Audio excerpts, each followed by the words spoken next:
As a child, I grew up believing that my body was whole. I grew up assuming that my penis looked and worked the same as any other. I grew up thinking that the scar on my genitals was just a natural part of my body, and that all men had it. I grew up figuring that the soreness brought on by clothing and masturbation were normal aspects of being a guy. I never questioned why so many types of underwear were painful. I only found it strange that anyone could manage to wear them.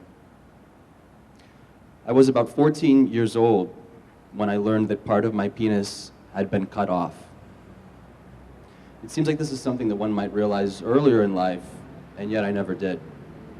I was never taught about normal male anatomy, and no one ever explained to me that I had undergone genital surgery as an infant.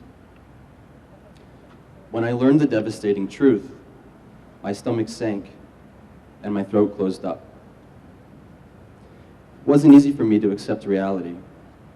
Even though I understood that part of my body had been removed, I was in denial about the implications of this fact.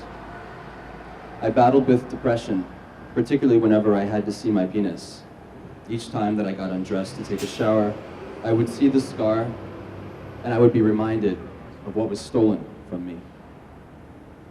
Each time that I urinated, I would be reminded that I would never know how my body was meant to look and how my body was meant to feel.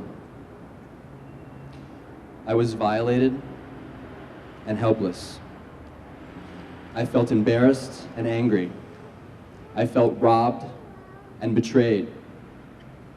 I felt incomplete and damaged. And yet, I was incapable of verbalizing any of this. I felt paralyzed by embarrassment of my condition and by fear that others would neither understand nor sympathize.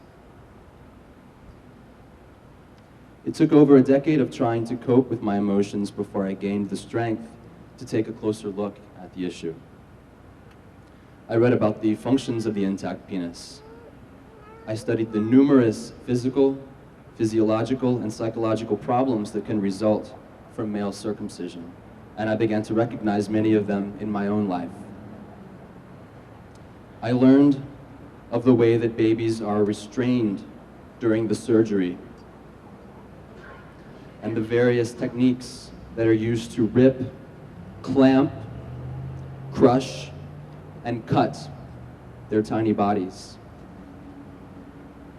I came to understand the greed, the arrogance, and the ignorance that perpetuates the genital mutilation of children.